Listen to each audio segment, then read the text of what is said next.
Hey guys, welcome back to yet another video. People asked me that please make a video about masters in Sweden. So today I have Abhishek with me. Will be joining in the video soon. We're gonna discuss about masters in Sweden, what's a student life, how to get a job, internship, and all those stuff. This video will definitely help people who are planning to come to Sweden to pursue their masters. So let's get started. So right now I have Abhishek with me, who is living in Sweden right now. So Abhishek, can you just give a short intro about yourself? Hey everyone, hi. I'm Abhishek and I moved to Stockholm back in August 2019 to pursue my Masters in Embedded Systems at KTH, and since 2021 I have been working and it's been a good experience so far. Alright, so my first question that I have always been asking to people whom I have already interviewed about masters. So why did you choose Sweden? Well, I would suggest that yes, as a kid while growing up, like doing my bachelor's and also during my first job, yes, I had USA in the back of my head. Universities from Canada were also there. But then again, what I saw is a lot of the automotive market is based in Europe. And yes, I was working in Bosch for some time after my bachelor studies. I graduated in 2017 and then I worked until 2019. So it was 2 years of work. While working with Bosch, it was quite close to automotive software. I got exposure into the market what we have in Europe, like car companies or bus and truck based companies, like for example Volkswagen Group, the Traton Group. This opened my eye towards Europe and to look into universities which are in Europe offering different courses, different programs. That's how I started looking into Germany, Sweden and other places. What subject did you choose for your masters? Yeah, my masters was in embedded systems, and as my bachelor's was in electronics and communication, so embedded systems is quite a big word and it was a slight continuation from there. Okay. You have already worked in Bosch for 2 years. Did it really help in anything? I mean, do you really need any work experience before doing masters, or does it help in getting job here, or how does it work? What I would admit is if you have prior work experience, it does help you to get a summer job after your first year and your chances are quite high. Yeah, I mean, things didn't work out because one of the internships that I had got cancelled, as in 2020 COVID was slowly kicking in and some teams and projects were trying to cut down on their resources. So I was a bit unfortunate, but otherwise, of course, for summer job it helps, and prior experience always helps when you are about to finish your thesis work and you are searching for job. So in Sweden, and I think overall in Europe and globally, work experience does matter a lot. But of course, I would say that if you are fresh and new into the job market, you still have a chance, just that you need to present yourself and market yourself well. You talk about summer jobs, internship. So, I mean, you mean part-time jobs, right? No. Summer job is like, you are employed on a contract basis at a company. Let's say Ericsson, Scania, or any tech firm or any business firm. So during summer break, if some of their employees are going away on vacation or holiday, that time they hire an intern for those couple of months. And the thing is, those pays are mostly hourly based and it's quite good. Like, it's not a very competitive salary, but you get a very good salary as per the student standards. What are the chances of getting that summer job? Is it like everyone gets that?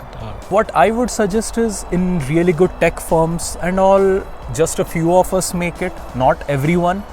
But also it's easier if you know the local language, or here in Sweden, you know Swedish. But how did you apply for that job? Okay, so if you are looking for summer jobs or summer internships, the best way to apply is look into the company websites.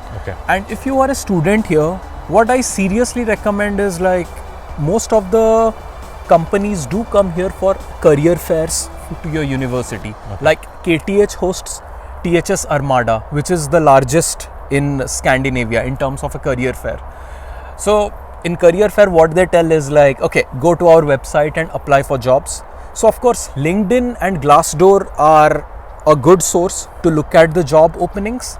But then again, what I strictly recommend is that in Sweden, if you are looking for jobs, go to their website, because some of the job release date and when they're closing the application or deadline of the application, it's much easier to trace in a company website rather than LinkedIn or Glassdoor. So imagine I am a student who just completed bachelor's or working somewhere and wants to apply for Sweden universities. So how do someone apply, and do you need to appear any exam like GRE, GMAT or IELTS? Well, while I was doing my job and also while studying, I had GRE and IELTS course because, as I mentioned, like at some point I was considering a couple of universities in USA. Okay, coming back to how you apply for Sweden, you have a website called universityadmissions.se. Okay. So you could go there and choose any 4 programs. It could be like 4 different programs in one university, or 4 different programs in 4 different universities. Like, it's up to you. And you need to pay a small application fee, which I think used to be around close to 7 or 8,000 rupees back in my time. Is there any requirement that you have to have a certain percentage in your 12th or 10th or in your graduation? In terms of requirements, what are the most important aspects is they want to see how many credits you have achieved in certain basic courses like mathematics, electronics and all, like which would be more clearly visible in terms of the program you are trying to pursue. And it varies from a program to program, course to course, because they have certain requirements that you must have these many credits in your bachelor studies or such. What some universities in Sweden easily accept is if your 4 years of bachelor studies was in English, you just need to provide a certificate for it from your university, and they are okay with it. So they trust you. Yeah, the trust system really works very well here. We have spoken about internship and summer jobs, but I have seen people do a lot of part-time jobs like food delivery or working in McDonald's or some other petrol pump. I mean, I know back in India, people used to look down upon all these jobs, but did you do any part-time jobs here? As I couldn't make it in my summer job, or I lost my offer, there was a nice e-commerce come also e-delivery, like economical delivery, as well as like a green delivery company coming up named Willow of Bikes, starting out on a concept with, electrical bikes which could deliver goods to different places and all. So yes, I have tried out my hand in that. Like I worked both as a maintenance engineer for them, and also sometimes I have done a few deliveries and such. Did you feel bad when you were doing delivery? Because people, who are doing masters in India, they will never do that. It's a completely different scenario. The thing is, yes, my parents were ready to help me out if I needed some financial help. By the way, Abhishek is very rich.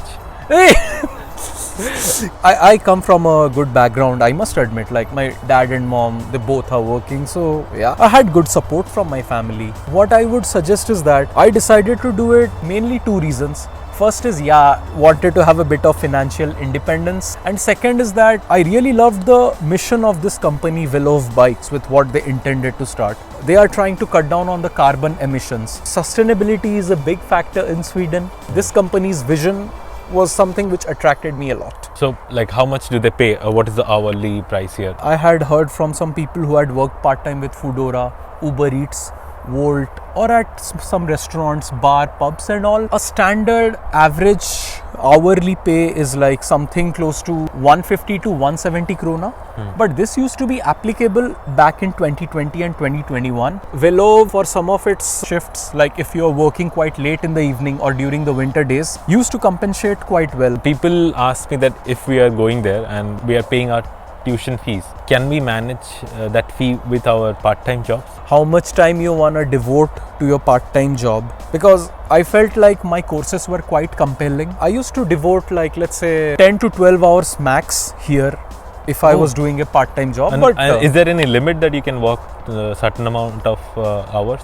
I think as a full-time student, you are expected to study 40 hours a week. Let's say I used to work like a couple of evenings, like put 3.5 hours, 3.5, and maybe 1 on the weekend. I mean, I just wanted to, have like a decent amount of money with which I could handle my rent and some of my grocery and such expenses. Rent and food, groceries is fine, but tuition fees, it's not possible. Well, I would suggest that tuition fees for me at KTH for each semester used to be 75,000 kroner. Oh. So for 4 semesters, it was around you can do it 300,000. And in Indian rupees back in the time, like, yeah, of course, my parents helped me out. It fell something between 22 to 24 lakhs back in the day.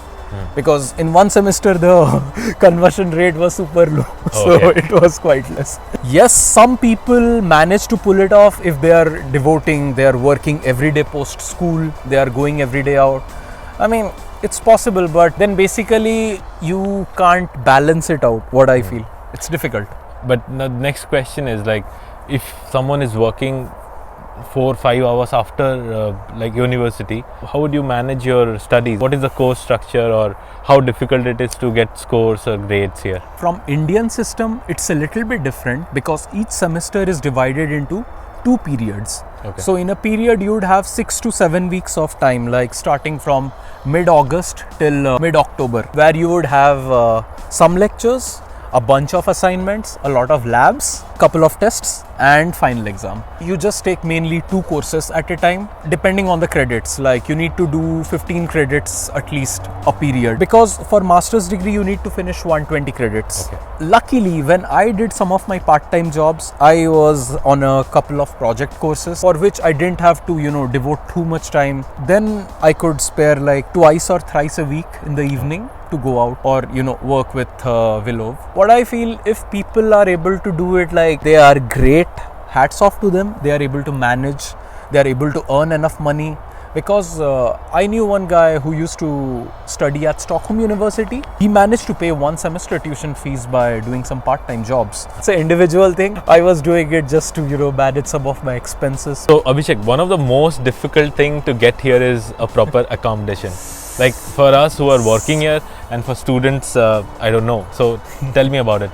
Well, what happens is, if you are coming from outside Europe, technically you are lucky, because Okay.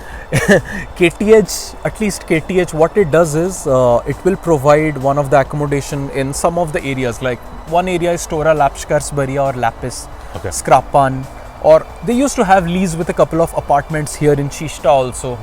So what they would do is, at least for the first 1 year, they will ensure that you get a definite accommodation. Back in the time when I came, we used to mainly get like a corridor room where you have your own big bedroom and a washroom, and you have to share the kitchen with like the number of people living in the corridor. I was really lucky that I got to live in 2 really good corridors, made some amazing friends.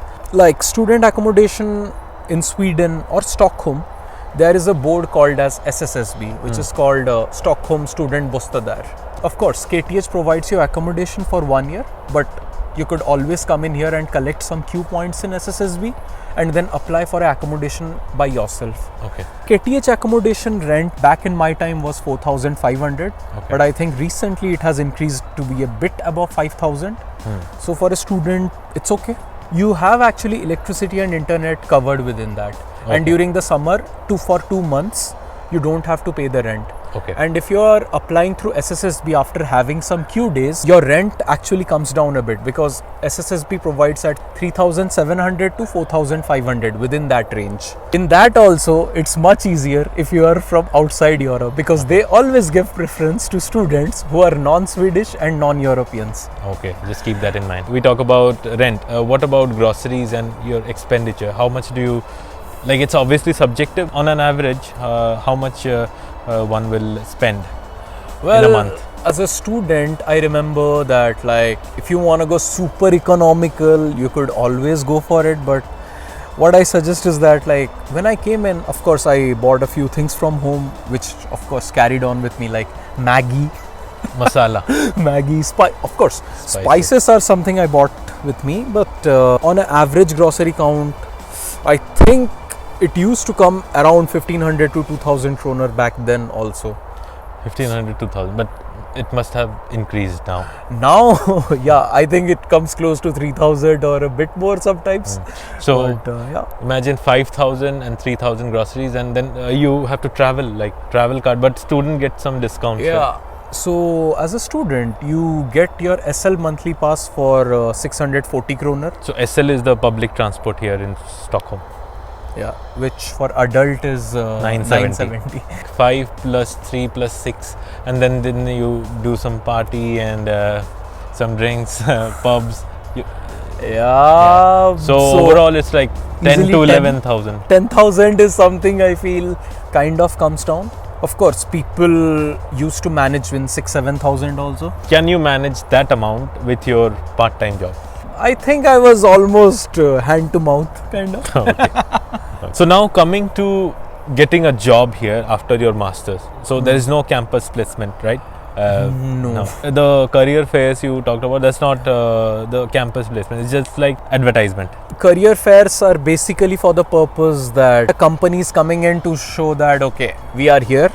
You could apply by going to our website. That's it. Okay. So it's really helpful if you're a first year student because you could get to know from them, okay, if they are planning to release and have some summer jobs, they're going to release something and they could tell you, okay, apply in April or apply in March. But for normal jobs in general, what happens is that you got to be super active in your last semester, especially when you're doing your master's thesis. Some people who are doing industrial thesis work, they sometimes get absorbed in the same department or same company.